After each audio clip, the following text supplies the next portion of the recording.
శుక్రవారం నెల్లూరులో జరిగిన మహానాడులో మాజీ మంత్రి సర్వేపల్లి నియోజకవర్గం శాసనసభ్యులు సోమిరెడ్డి చంద్రమోహన్ రెడ్డి తన వాగ్దాడితో ఇచ్చిన సందేశం సభను ఆకర్షించింది.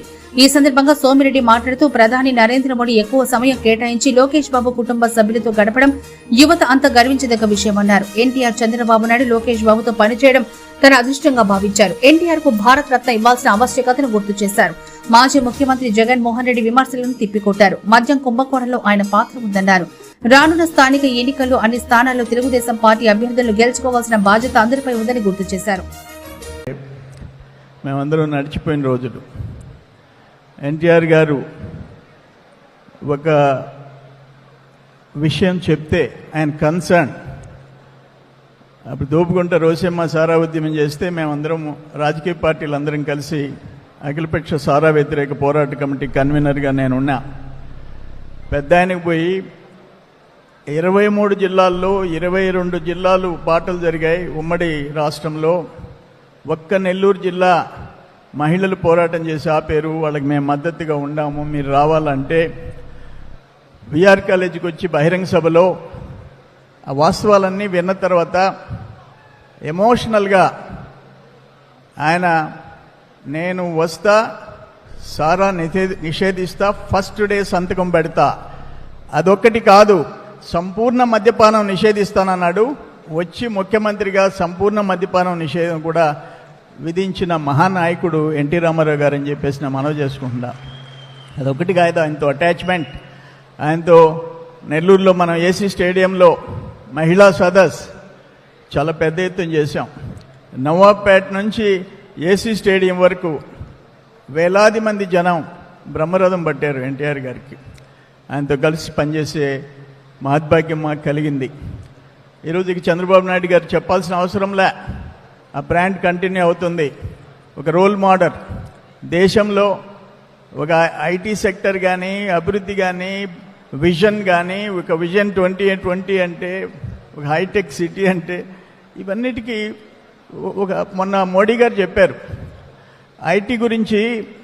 బాబు గారు ఏదో మోడీ గారి గురించి ప్రశంసిస్తే ఫైనల్ ఆయన స్పీచ్లో ఒక మాట చెప్పాడు మోడీ గారు. కరెక్ట్ కాదు చంద్రబాబు నాయుడు గారు చెప్పేది.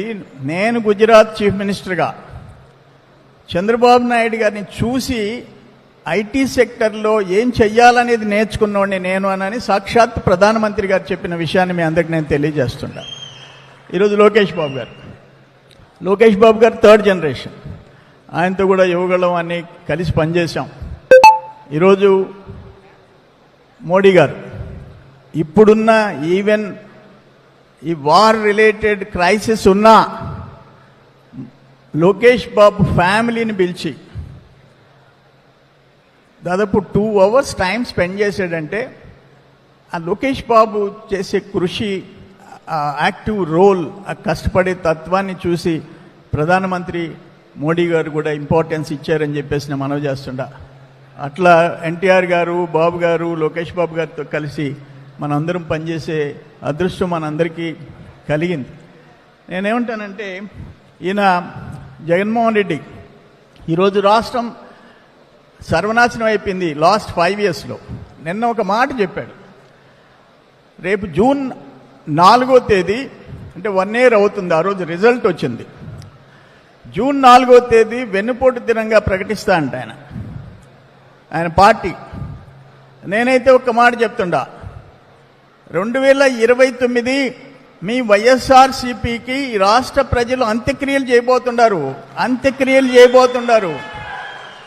మీరు ఇప్పుడు ఈరోజు మద్యం కేసులో బోఫోర్స్ ఎంత, 60 కోట్లు, 2G స్కామ్ ఎంత, అక్కడ కేజ్రీవాల్ జైలుకి పంపించారు, డిప్యూటీ సీఎం జైలుకి పంపించారు, కవితను జైలుకి పంపించారు.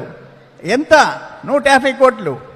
ఈరోజు సిఐడి సాక్ష్యాధారాలతో తేల్చింది ఎంత, 3200 కోట్లు. నేను చెప్పా, అయ్యా అఫీషియల్ సేల్స్ 3200 కోట్లు, 10,000 కోట్లు అవినీతి జరిగిందని చెప్పా. ఈరోజు వాళ్ళు తప్పించుకునే పరిస్థితి లేదు. ఇవన్నీ అక్కడ పెట్టి మనవల గురించి మాట్లాడటం. ఇంకొక మాట మాట్లాడినాడు, వర్షా కంపెనీకి విశాఖపట్నంలో 50 ఎకరాలు, ఎకరా 90 పైసలు ఇడ్లీ వడ అంటాడు. అరే, నేను నిన్న వెళ్ళి ఆఫీస్లో ఎస్ఐబిపి తీర్మానం చూసా. 50 ఎకరాల 36 సెంట్లు ఎకరా 50 లక్షలు, 3 ఎకరాల 50 సెంట్లు ఎకరా 1 కోటి ఉర్సాకి ఇచ్చింది. ఇప్పుడు 50 లక్షలకి ఎకరా ఇస్తే రాజశేఖర రెడ్డి టైంలో ఫ్రీగా ఇచ్చింది ఉంది. ఒక ఇన్వెస్టర్, ఒక ఇండస్ట్రీ, ఒక పెట్టుబడి, ఒక పరిశ్రమ, ఉద్యోగాలు, ఉపాధి వస్తుందంటే పిలిచి ఫ్రీగా ఇచ్చిన సందర్భాలు అనేక ఉన్నాయి. అటువంటిది 50 లక్షలకి ఇస్తే 90 పైసలు, రూపాయి, ఇడ్లీ, వడ అంట పచ్చి అబద్ధాలు. ఒక ఫార్మర్ చీఫ్ మినిస్టర్గా నువ్వు చంద్రబాబు నాయుడు గారి గురించి మాట్లాడితే నేను ఒక్క మాట చెప్పా. ఆ యలహంక ఎమ్మెల్యే, యలహంక అంటే తెలుసు మీకు, ఆయన ఉండేది బెంగళూరులో, 29 ఎకరాలు, 1,10,000 అడుగుల ఇల్లు, అతి పెద్ద 1,000 కోట్ల రూపాయలు చేసే ప్రాపర్టీ. అక్కడ ఉంటాడు, శాసనసభకు రానంటాడు. అందుకని నేను ఒక మాట చెప్పా, అయ్యా రూపాయి కనిచ్చుంటే నేను సర్వేపల్లి ఎమ్మెల్యేగా రాజీనామా చేస్తా. 50 లక్షలు, 1 కోటి రూపాయలు కనిచ్చుంటే యలహంక ఎమ్మెల్యే వచ్చి రాజీనామా చేయి, సత్తా తేల్చుకుంటామని చెప్పా. సిద్ధమా అని చెప్పేసి జగన్మోహన్ రెడ్డి గారిని అడుగుతా ఉండా. అంటే ఇంత పచ్చి అబద్ధాలు చెప్పే వ్యక్తులు లిక్కర్ గురించి చెప్తున్నాడు. నిన్న 2.5 hours ప్రెస్ కాన్ఫరెన్స్ పెట్టాడు. ఇప్పుడే నేను ఒక ఫ్రెండ్ని అడిగి తీసుకున్నా. ఈరోజు ఇండియాలో ఎక్కడ దొరికే బ్రాండ్ అయినా ఇక్కడ దొరుకుతుంది, సేమ్ రేట్స్కి దొరుకుతుంది. తెలంగాణ అయినా, తమిళనాడు అయినా, కర్ణాటక అయినా. ఆ రోజు పరిస్థితి ఏంటి? ఒక్క చెర్లోపల్లి విలేజ్లో మేము పోయినాం. ఒక సభ పెట్టుంటే వితంతువులు అక్కడ కూర్చొని ఉంటే ఏంటి వాళ్ళు అని చెప్పి అడిగాను. 27 మంది ఆ పంచాయతీలో ఆ మందు దాగి చచ్చిపోతే వాళ్ళందరూ వితంతువులైన దౌర్భాగ్య పరిస్థితి అని చెప్పేసి నేను మనవి చేస్తున్నా. అటువంటి వ్యక్తి ఈరోజు తెలుగుదేశం గురించి మాట్లాడే అర్హత నీకుందా అని చెప్పేసి అడుగుతూ, మనందరం రేపు లోకల్ బాడీస్ వస్తున్నాయి. లోకల్ బాడీస్లో వాళ్ళ మాదిరిగా పోలీసులను పెట్టి దౌర్జన్యాలు చేసి పోటీలు లేకుండా చేసుకునేది కాదు. మనం జనంలో ఉంటాం, జనంలో బతుకుతాం, లోకల్ బాడీస్ అన్ని గెలిపించుకుంటాం. 2029 మళ్ళీ చంద్రబాబు నాయుడు గారిని ముఖ్యమంత్రిని చేసేంత వరకు నిద్రాహారాలు లేకుండా కలిసి పనిచేస్తామని చెప్పి తెలియజేస్తూ, ఎన్టీ రామారావు గారికి సోదరుడు రమేష్ రెడ్డి గారు చెప్పారు, భారతరత్న ఇవ్వాల్సిన వ్యక్తి మహానుభావుడు.